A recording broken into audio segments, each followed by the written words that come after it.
So from the beginning of creation, we see how God has woven this rest throughout humanity. And that's what I want to take a look at today.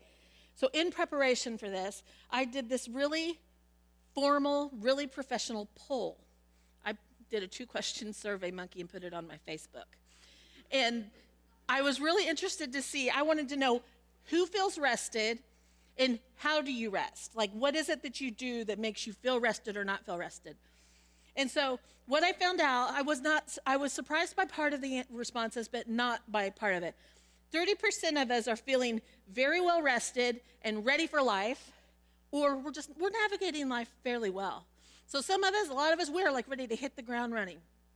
There's 40% of us who are just okay. We're getting it done, we're getting by. It's not great, it could be better, but it's not as bad as it could be. And then there's 30% of us who are just feeling completely empty and overwhelmed. And so in looking, and I wasn't surprised by that. So about 30% of us were in the top 2 categories, well-rested and ready for life or navigating life well. But then 70% of us were either just okay, getting it done, or empty and overwhelmed. So 70% of us are saying, life could be better. I know that there's more than just what's going on now. And so I thought, okay, so here's what I thought I was going to see. I thought I was going to see, for those people who are well rested and ready for life, I thought I was going to see like one set of things that they're doing to feel rested, and then I thought I would see something else for that category who's saying, I'm overwhelmed and empty. But it was really interesting because what I saw was pretty much everybody's doing the same thing to be rested. There was really nothing. I mean, there was a little less Netflix in the well-rested and ready for life, but there was still Netflix there. So it really was, what it showed me though was, it's not so much about what we're doing, because we can do all the right things and not be rested, or we can do nothing at all and not be rested. It's not about what we're doing, it's about the heart. It's about how we're approaching rest and where we're getting that rest from. And so what happens when we don't rest? And I'm sure I'm probably not the only one, but sometimes our brain starts to get fuzzy and we start to when I'm not rested, I just can't think straight. Like I can't get cohesive thoughts out. Or sometimes we have mood swings, right? We snap at our spouses and our kids and our friends or coworkers. Sometimes even our physical appearance gets altered, right? We get these bags under our eyes and our skin starts getting dull. Or sleep deprivation. How many of us just fall asleep right when you go to sleep and sleep all night and everything's great? Probably not, right? Not many of us. If we can fall asleep because our mind isn't racing or we don't have pains in our body from the stress of lack of rest, we wake up in the middle of the night and our mind starts going then and we can't get back to sleep. And then there's also the loss of productivity. We get burnout and we get exhausted. All of these things happen when we don't rest well. Here's what Jesus says about living life. A thief has only one thing in mind. He wants to steal, slaughter, and destroy. But I have come to give you everything in abundance, more than you expect, life in its fullness, until you overflow. We were created to live life and live it abundantly. We were created to live it in its fullness until we overflow. And so if that's how God created us, let's take a look to see how in the world do we do this, right? How do we get this kind of life? And so part of his solution in this rhythm of life is rest. And like I said, this is not just one answer. All 4 parts are important, but today we're going to look at rest. We see it woven throughout the Bible. We see it in creation. We see it throughout the Old Testament. We even see it in the person of Jesus. And I know most of us, if not all of us, know the story of creation. We know that God created everything in 6 days and he rested on the 7th day. And so in preparation for this, I was praying and I'm like, it's got to be more than that. There's got to be more to it. And what I really felt like God was saying was, it's not about how it happened, it's the why behind it. It's the why to the how. So it's not about how, it's about what is his heart for it. What is creation really about? What is he showing us through the creation story and humanity? Because it's not just the nice story that they do in Life Kids where, each day they talk about the thing. Yeah, that's important. But for us, what is it? What is God's heart? And so that's what we're going to take a look at today. And so if you will, turn on your Bibles or open them to Genesis 1:26-31. First, we see the first 6 days where he created all the things. And then on the sixth day was his pinnacle of creation, which was humankind, right? And that's where we're going to start. So then God said, let us make human beings in our image to be like us. They will reign over the fish in the sea, the birds in the sky, the livestock, all the wild animals on the earth, and the small animals that scurry along the ground. So God created human beings in his own image. In the image of God, he created them, male and female, he created them. Then God blessed them and said, be fruitful and multiply, fill the earth and govern it, reign over the fish in the sea, the birds in the sky, and all the animals that scurry along the ground. Then God said, look, I have given you every seed-bearing plant throughout the earth and all the fruit trees for your food. And I have given every green plant as food for all the wild animals, the birds in the sky, and the small animals that scurry along the ground, everything that has life. And that is what happened. Then God looked over all he had made, and he saw that it was very good. And evening passed, and morning came, marking the sixth day. And I highlighted that because that's something I wanted to note that. I wanted you to make sure that you see that because we're going to come back to that. So God created human beings, and he gave them work to do. He said, be fruitful and multiply. Take care of the land. Take care of the animals. I am giving you everything you need to survive. I'm providing everything you need to live the life of purpose that I created for you to live. That was God's heart for human beings. He said, I made all this stuff. Now I am inviting you to co-labor with me. I'm inviting you to do this thing with me. And I'm going to provide all you need so you don't have to strive, so you don't have to toil. Enjoy it. And then evening passed and morning came, and that marked the sixth day. So day 7. Day 7 is a little different. Well, day 7 is a lot different, actually. Genesis 2:1-3. So the creation of the heavens and the earth and everything in them was completed. On the seventh day, God had finished his work of creation, so he rested from all his work. And God blessed the seventh day and declared it holy, because it was the day when he rested from all his work of creation. So days 1-6, we have that evening passed and morning came, and the first, second, third, fourth, fifth, sixth day was done. We don't see that in day 7. There's something very powerful about day 7.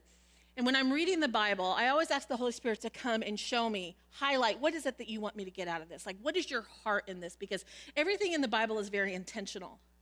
And this is what he highlighted to me. Look at the verbs in verse 7 or in day 7. Completed, finished, rested, blessed, declared it holy, and rested. These are important words, not just for creation, but for you and I who have accepted Jesus and who are placed in him. Because God didn't rest because he was tired, because you know how we have human bodies and we have to rest our bodies. That is not why he rested. He rested because it was finished. It was done.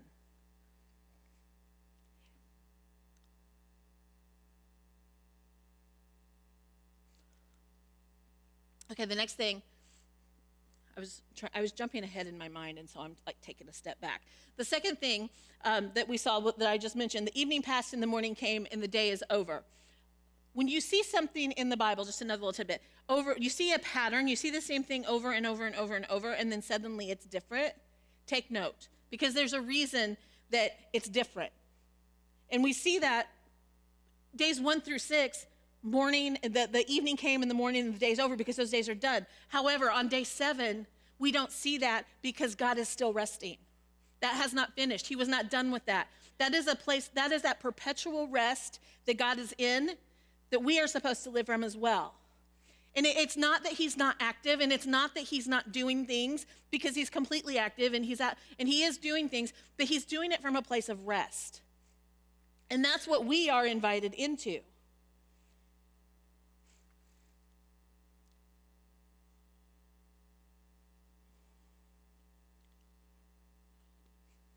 something interesting about rest also. I'm sorry, you guys. I'm all over the place in my head. I just need to focus just for a second. I'm jumping ahead, and I need to slow down because this is so important to me to understand this why, to understand his heart, to what he's doing, and my mind is trying to jump ahead, and I've got to slow down. God in these verses, it says that God declared it holy. He blessed the seventh day, this day of rest, and he called it holy. The seventh day, this rest, is the first thing the Bible calls holy. Do you think he might be a little bit serious about rest if he calls it holy?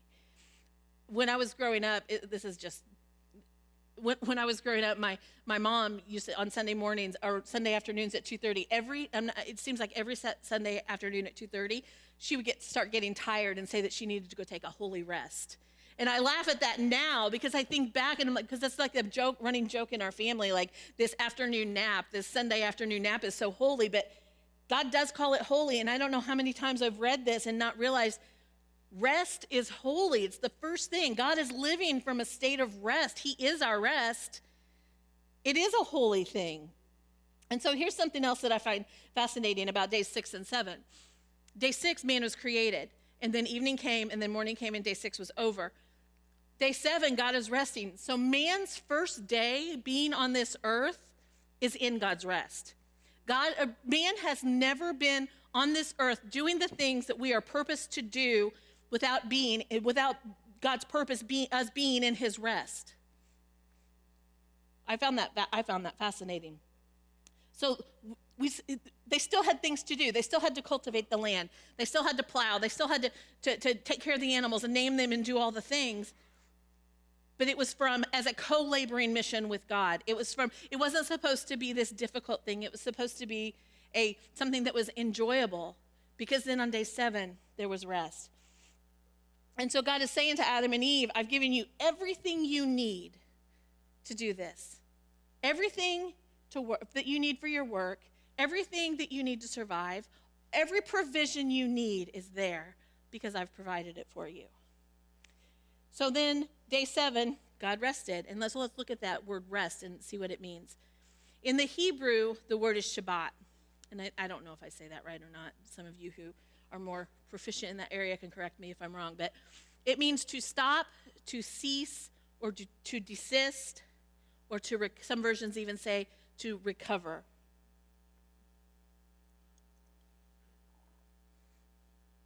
And like I said before, God doesn't need to recover because he doesn't have a human body. But this was so important that he wove it into the creation story. And so I'm really hoping that you're getting his heart through this. He's saying, I've created man for a purpose. I've created these Adam and Eve, and I want to do this thing with them. I want to work with them. And I want to rest with them. I want to provide for them. I want them to depend on me. And I want to rest with them. And so let's look at how this plays out in the Old Testament. In Genesis and Exodus were written to the same people that God had just brought out of captivity in Egypt. And they're journeying through the desert, and Moses is leading them.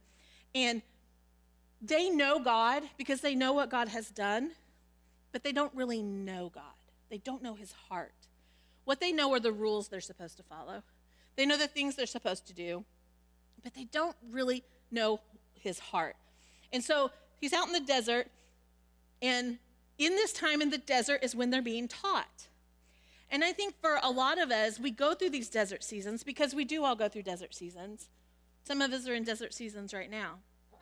And when we're in them, all we're focused on is, I need to get out of this season. This season is hard. I'm tired. I'm broken. I'm bored. I'm overwhelmed, or whatever it's just too much. Excuse me. But it's in those seasons that God is teaching us. And what is it that he's teaching us? He's teaching us his heart for us. Because when they were out in that desert, Moses was showing them, trying to teach them about God's provision and how they can trust him. So then he was teaching them he was teaching them how passionately God loves them, and he was teaching him that God's ways are best and that they just need to be obedient to him. And so in Exodus 16, God's leading them out, and he says, as we go through this desert, I am going to continue to provide for you. I'm going to continue to give you everything you need. Every morning, there's going to be fresh food for you. There's going to be quail, and there's going to be this stuff called manna, and it's going to like coriander, and you're going to grind it, and you're going to bake it, and it's going to be like bread, and it's going to be sustenance to your body. It's going to keep you alive. It's going to keep you going. So while you're out there, every morning, gather enough just for the day. Because when you get up the next day, it's going to be there. And I'm going to take care of you the next day too. You don't need to worry about tomorrow. You just take care of yourself today. Except on the 6th day. And on the 6th day, I want you to gather a double portion. Gather that double portion because on day 7, I want you to rest. I want you to stop. I want you to desist. I want you to let your bodies recover. And so you can see God's heart in this. If you have an opportunity, go back and read Genesis and Exodus. It's really, and ask Holy Spirit to show you God's heart for you in it, because it's really amazing how he's saying, yes, let's work when it's time to work, but then he's saying, trust me that everything that you need, I know, and I'm going to provide it. And so the people of Israel, some of them did it, but some of them did not do it. And some of them would gather extra food each day, thinking that because they didn't really trust God to provide for them the next day. And so they're thinking, I better gather more now because tomorrow there might not be enough. And so I'm just going to keep going and keep going. And because honestly, they didn't trust him. But when they would get up the next day, that manna would be smelly and it would have worms in it. And so it didn't do them any good. However, on day 6, when they gathered double, when they get up on day 7, then it was good.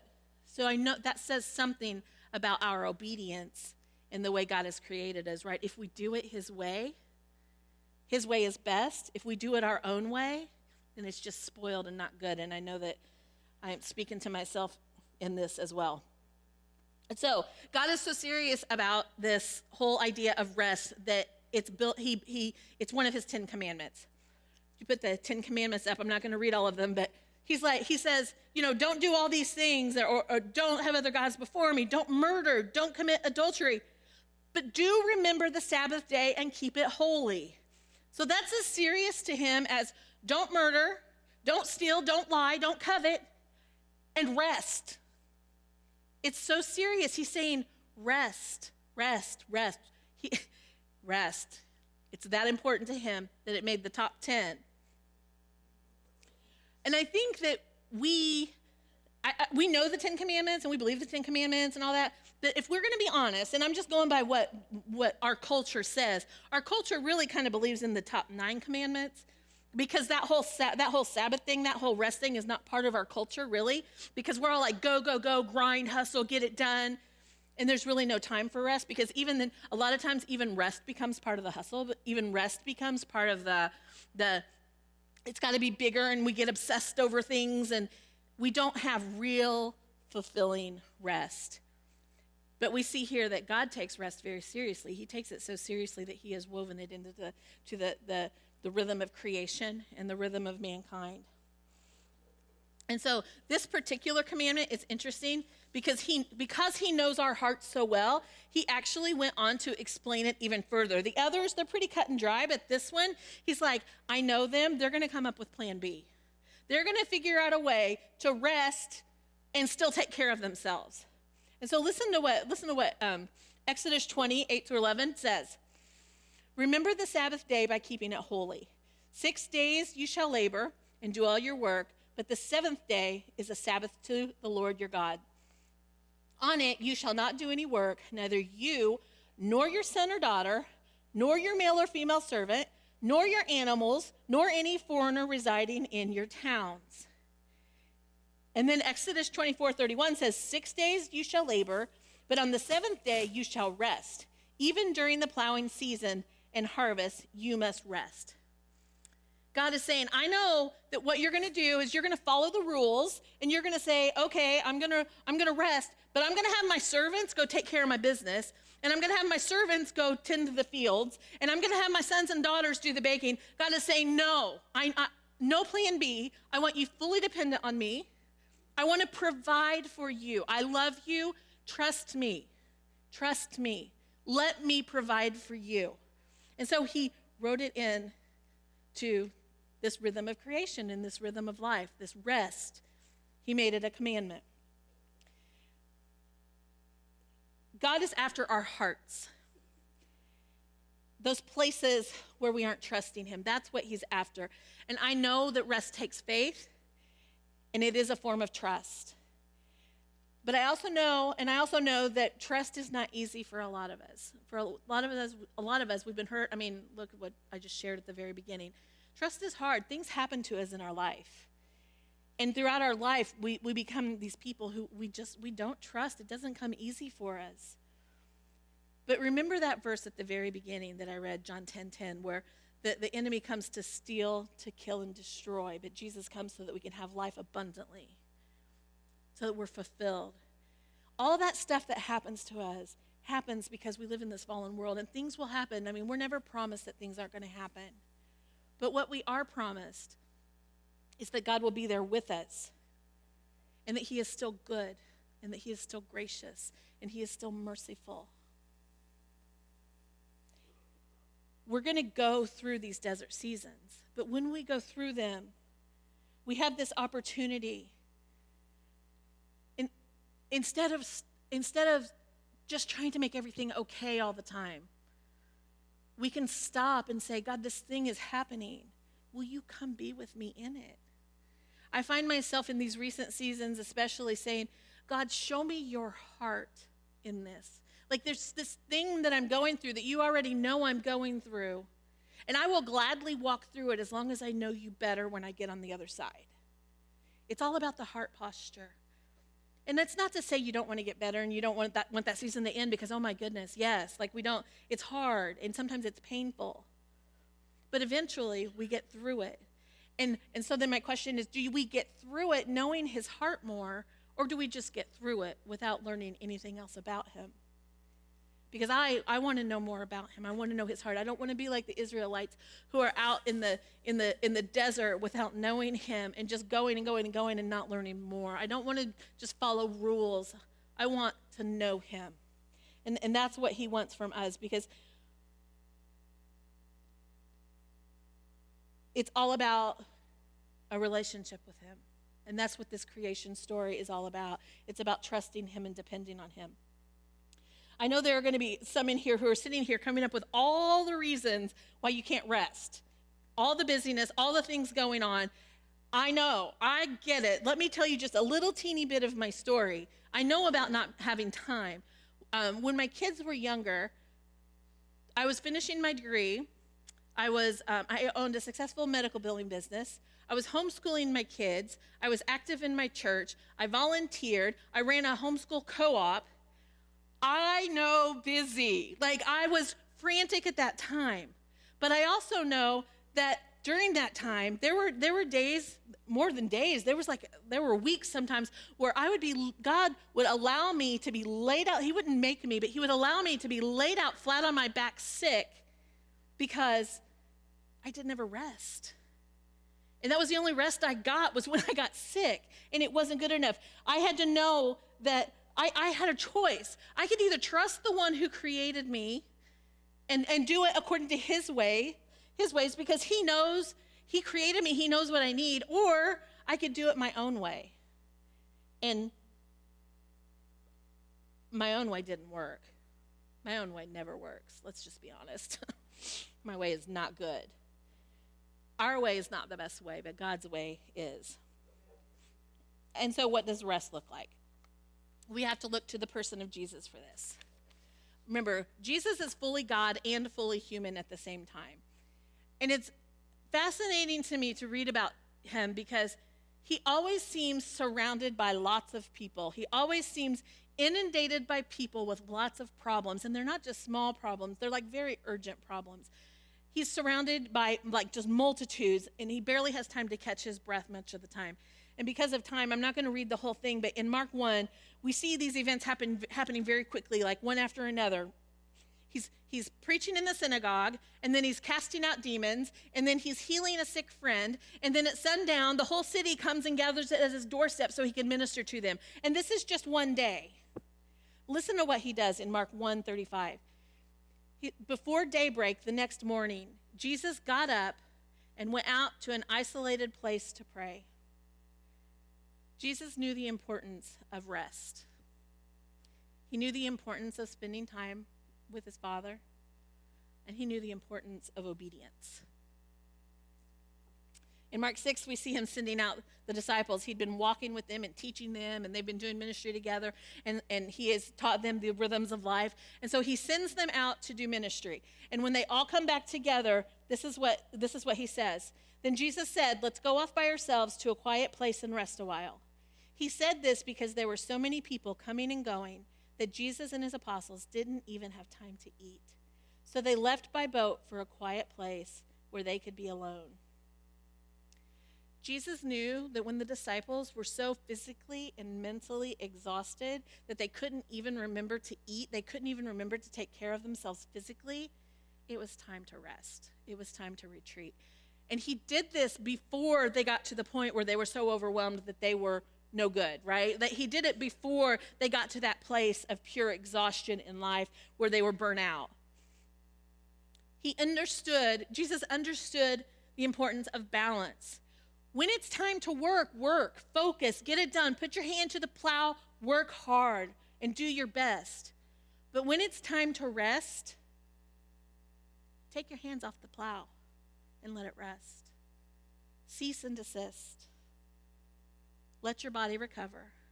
It's what we see Jesus doing. And I know that some of you are tired today. I mean, that really important poll that I did, 70% of us are tired, or we're not living our best. It's not necessarily that we're all overly exhausted, but we all do go through seasons where we're exhausted when we don't rest. So some of you may want to close your eyes. I'm going to read to you Jesus' words in Matthew 11. But some of you, you may want to picture Jesus standing in front of you, saying this to you. Are you tired? Are you worn out? Are you burned out on religion? Come to me. Get away with me and you'll recover your life. I'll show you how to take a real rest. Walk with me and work with me. Watch how I do it. Learn the unforced rhythms of grace. I won't lay anything heavy or ill-fitting on you. Keep company with me and you'll learn to live freely and lightly. He's, in essence, telling us that he is our answer to rest. He's saying, I'm not just going to show you, or I'm not just going to tell you, I'm going to show you, and I'm going to be that for you. Rest is not a luxury. It's not a luxury for just the few who have time or ability. Rest is a necessity. It is as necessary as working. All of these things we need to find balance in. All the things we're going to talk about in the series, we have to find balance. And rest is so important. I hope that you're getting his heart in this. I mean, from God resting and then making it one of the 10 commandments and then seeing Jesus do it. He must be very serious about this rest. And we're not doing it out of legalism. We're doing it because we're trusting God that he knows best. We're trusting that he knows our hearts better than we do. We're trusting that he knows what we need, when we need it, and how we need it. Because I think that he's proving this to us over and over and over. And so today, when I was preparing for this, I had a vision of a huge table sitting in front of us. And everybody was at the table because there's room for everybody at God's table, right? And at the table, there was a gift in front of everyone. And God is extending to us his gift of rest. He blessed the day, and that is a gift. And now this is going to take some intentionality on some of our parts, because if you want to begin this year to get this rhythm of rest in your life, then you're going to have to fight for it. There are going to be some things that you're going to have to say no to. And I know no is hard. I have had to learn to say no. But if you don't say no, then you're not going to have room for the yes when it's time to say yes. Some of us are going to have to learn to rearrange our schedules. We're going to have to let some things go. We're going to have to decide what's priority. Priority based on what God says, not based on what culture says or what we think we need. Some of us are going to have to renew our mind to some things because we think that rest is lazy or irresponsible. That's part of our culture too. We think that resting, you're just being lazy. But when you're doing it within the rhythm of the way God has created us to do it, it's actually how we are at our best.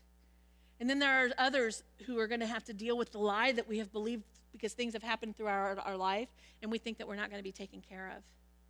We think that we have to take care of ourselves. We have to keep working harder and keep doing more because if we don't take care of ourselves, nobody's going to. But that's not what we see in Scripture. That's not what God's heart is for us. He's saying, trust me. He's here with us today saying, will you begin to trust me? And I know that it only takes, sometimes we can just do baby steps. But that's okay. He'll take our baby steps. So what do I do practically? Does it have to be 24 hours? Does the day matter? Give me the rules, Tana. Give me the rules. I'm not giving you any rules. I'm not going to tell you what it looks like because I think it's different for every person. I can tell you that what it looks like for me, I spend every morning, now I'm not a morning person, but I have become a morning person out of necessity. I get up in the morning before anyone in my house because I need that time. I need that time. I spend that time just in quiet. I read the Bible, I pray, and I'm just silent. And it's become so important for me that I will get up early because, yes, I rest at night. I find I have to go to bed earlier. I keep going to bed earlier and earlier. It's a kind of a joke at my house. And my kids are like, oh, it's 6 o'clock. Mama should be going to bed now. I don't go to bed that early, but but I need that time with Jesus. But they appreciate it, and they respect that, and they honor that boundary now because they realize that when Mama doesn't spend time with Jesus, it's not good. Mama needs her time with Jesus. So I get up early in the morning, and then throughout the day, I just take moments, and I just connect with him. Like I'll spend a few minutes here, a few minutes there. Maybe it's when I'm driving. Maybe when I get to work and I'm walking upstairs to my office, or maybe when I'm waiting for someone that I'm meeting with to come, there are so many moments throughout the day where I just set my focus on him. And I just take a minute to take a deep breath and just invite him in to be a part of my day. And then also weekly, I take one day, I do take a 24-hour day where I put everything work-related down.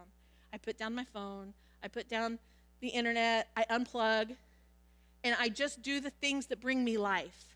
I found some new hobbies, I read scripture, I take a walk, I spend time with my family because, God is a relational God. He wants the things that bring us life. Some of us need to add some fun into our lives. Some of us are so busy we've forgotten what fun is. We've forgotten what we like and what we don't like. And God is saying, I'm in those fun things. He's in that, and we can find him in that. So what are the things that bring you life? Maybe some of you don't even know. Maybe this is going to be a journey of finding something new, to finding God in new places. It should be fun. It should be good. Of course, there are serious moments, but it should also be fun. And so the big thing is, though, do not work. Do not work. Put the phone down. Don't answer the emails. Don't take the work calls. And I realize that you'll have to probably work into a process of work into this because you can't. Most of us don't have the ability to just totally change everything. So you've got to work that way.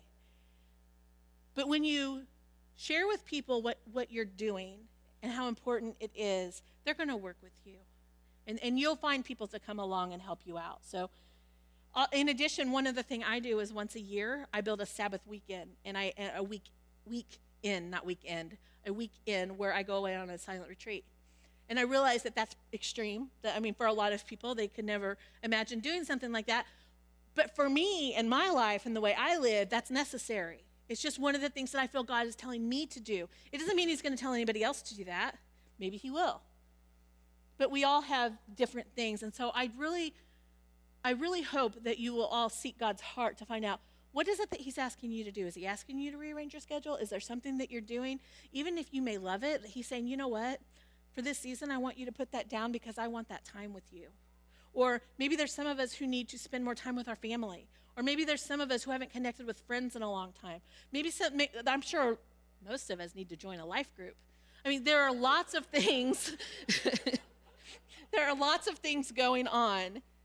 We just have to decide, what is God's yes and what is God's no? What is he saying yes to, and what is he saying to step away from? Building in this daily rhythm of rest, this weekly rhythm of rest, this yearly rhythm of rest is going to be that thing that you're going to look back on a year from now if you choose to do this, and you're going to say, that is the best thing I've ever done. You're going to see that you feel better. You're going to see that your productivity is better. You're going to see, most importantly, that your relationship with Jesus is more intimate and closer than it's ever been.